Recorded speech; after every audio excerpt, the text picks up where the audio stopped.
De regreso a Salud en Mesa Redonda, compartiendo y exaltando los valores bioéticos de la sanación natural con los naturópatas licenciados Ángel Barreiro, Norman González Rivera, Norman González Chacón. Yo soy Carlos Pérez Sierra y tengo el gusto de compartir esta mesa redonda con todos ustedes.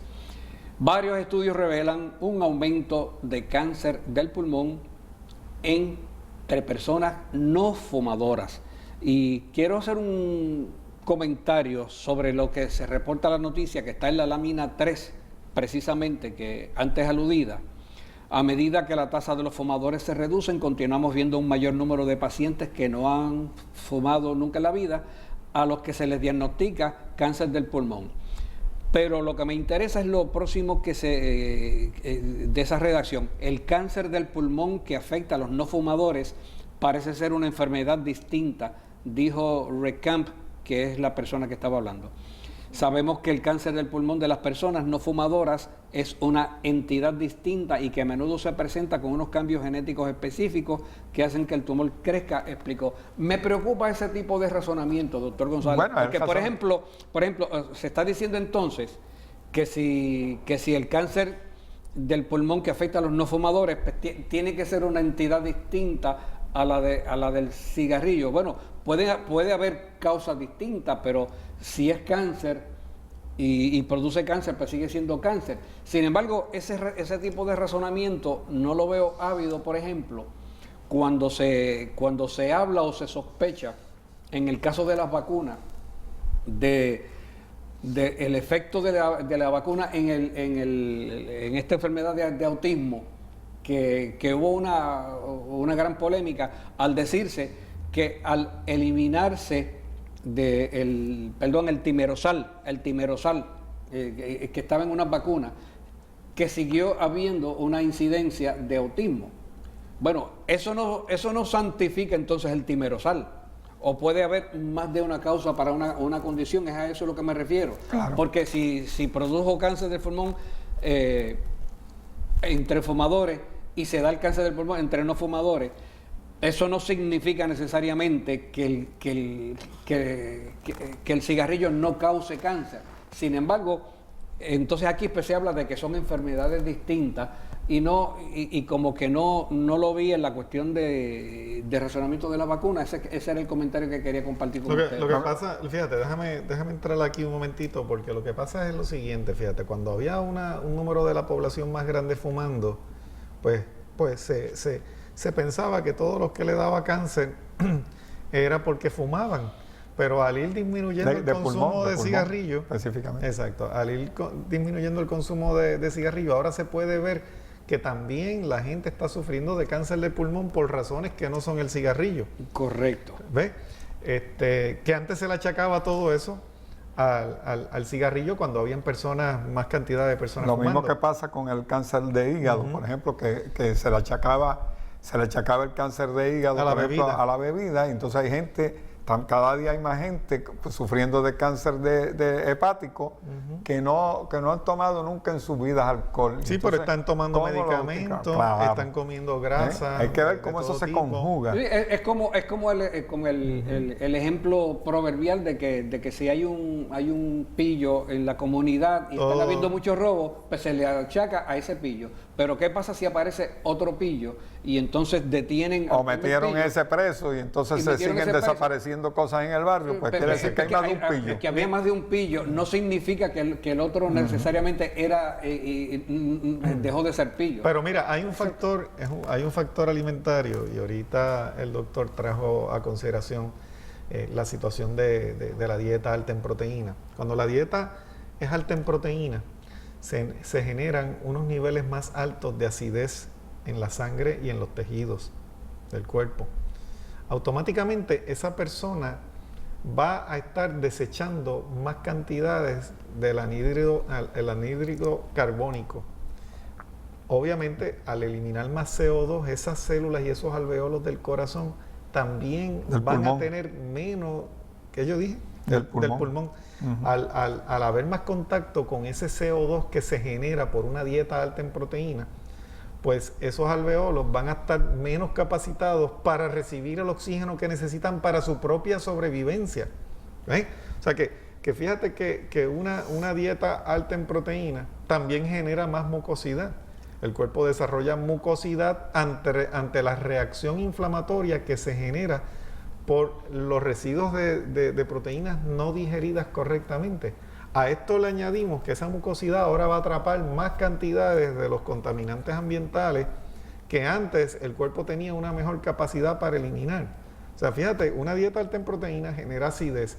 La acidez genera más eliminación, una necesidad mayor de eliminación de CO2 porque los tejidos necesitan recibir oxígeno y es un intercambio, genero y elimino CO2 para poder recibir oxígeno. Pero ¿qué pasa? Que si esa membrana mucosa, esos alveolos están llenos de mucosidad, entonces no pueden traer el oxígeno, se quedan inundados del CO2, obviamente creando un ambiente más ácido que va a ser más favorable para que esas células del pulmón tengan las condiciones propicias para degenerar en células cancerosas. Pero por otro lado, y ahora vamos al aspecto emocional, estamos viviendo en una situación mundial donde los issues relacionados a la sobrevivencia económica se han hecho más acentuados en los últimos 5 o 10 años, y esto también se ha vinculado a unos factores que pueden propiciar la desestabilización de la capacidad de la persona poder adquirir oxígeno y mantener funcionalmente o los niveles de energía apropiados en órganos tan importantes como el sistema respiratorio. O sea que fíjate que hay una situación nutricional, hay una situación por el exceso de ingesta de proteína y diferentes tipos de químicos que cambian la dinámica de la sangre, y por ende los pulmones son órganos que están bien expuestos a los factores que corren por la sangre. Número 2, el aspecto de sobrevivencia que afecta, yo creo que prácticamente a todo el mundo, y la energía emocional o la actitud que nosotros tenemos hacia estas situaciones puede estar provocando que entonces los pulmones se puedan ver más afectados al tratar de compensar por estos aspectos que antes no se veían, que añadiendo a la contaminación ambiental. Yo veo a esta gente, por ejemplo, que trabajan en las casetas de servicio, en los peajes, o que trabajan en una oficina cerca indirectamente a un expreso de estos donde transitan tantos vehículos. Lo que enfrenta cualquier carretera. Los que viven en áreas donde están las plantas de energéticas, ¿verdad? La planta en Cataño, todos estos sitios pues son áreas sumamente qué gran contaminadas. qué gran contradicción, porque hace un rato el doctor Norman González Chacón mencionó que algunos de los factores ambientales que afectan a estas personas que desarrollan cánceres asintomáticos, que no son descubiertos porque no existen factores de riesgos primarios como el fumar. Él mencionó que la exposición a ambientes con ondas electromagnéticas, una continua exposición a ondas electromagnéticas, es uno de esos factores ambientales que no se menciona en el estudio. Tú vienes ahora, Norman González Rivera, y menciona que hay otros factores ambientales como la exposición a ciertos tipos de alimentos y químicos en el ambiente que pueden inducir el desarrollo de este tipo de cáncer.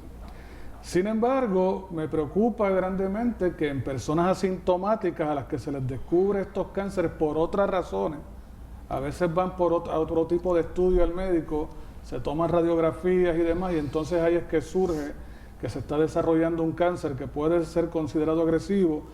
Pero me preocupa que en una persona asintomática el único tipo de tratamiento al que se pueda someter es algo que inicialmente nosotros asociamos como factores ambientales que pueden inducir, que son la radioterapia y la quimioterapia. ¿Cómo es posible que eso sea la forma primaria de tratamiento? Yo he aprendido a lo largo de los años que tú atacas el cáncer eliminando aquello que provocó el cáncer en primer lugar, no añadiendo elementos que puedan afectar más a la persona, que siendo asintomática, que pudiendo utilizar una forma menos invasiva de tratamiento, ahora va a utilizar una forma de tratamiento que va a producir una sintomatología en la persona con muy pocas probabilidades de eliminar el cáncer en primer lugar. De hecho, la mayor parte de los cánceres de pulmón que se dan, cáncer de metástasis, son cáncer que se dan después que se ha tratado, por ejemplo, el cáncer del seno con radiación, se hace más vulnerable el área de los pulmones a desarrollar cáncer de pulmón. Fíjese, las mamografías, las mamografías a continua exposición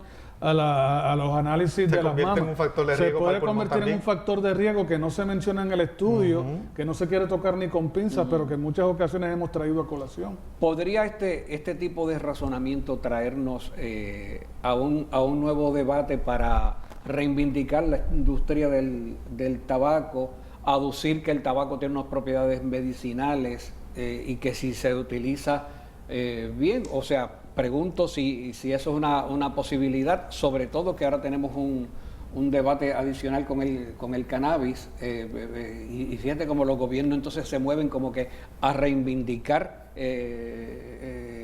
eso incluso fumado, y entonces que ahora pues venga el tabaquismo con un nuevo discurso. A mí no me extraña, pero fíjate, yo pienso que también es una justificación que tienen ellos, todo el sistema médico, para de alguna manera lavarse la cara con el asunto de que está creciendo el cáncer de pulmón en no fumadores, cuando en realidad se pensaba que todo ese problema venía por el fumar, y todo el mundo se había tragado la pastilla de que era por el fumar. Pero ahora, al presentarse tantos casos y seguir aumentando proporcionalmente, que ya de hecho el cáncer de fumar, el cáncer de pulmón por fumar ha disminuido año por año, mientras el cáncer de pulmón por no fumar ha aumentado, les crea un problema de credibilidad, que entonces ellos tienen que buscar la forma de salir del hoyo y de explicar a la comunidad científica y al mundo entero qué es lo que está pasando. Y entonces ahí es donde vienen todas estas presunciones y estos cuestionamientos que se están haciendo sencillamente porque no tienen una explicación clara y definida de lo que está pasando, porque no la quieren ver, y no porque no la haya, porque la hay. Y de las razones verdaderas del cáncer. Hay razones de más, para que se forme cáncer en un sistema, y ellos no la quieren ver, y por tanto tienen que buscar todos estos subterfugios para darle la vuelta y dejar a la gente entretenida con unas contestaciones que realmente a mí no me satisfacen para nada, pero que hay gente que pues lo leen, ven el pro y el contra, y entonces se quedan pensando que eso es así. Amigas y amigos, esto es Salud en Mesa Redonda. Regresamos después de esta pausa.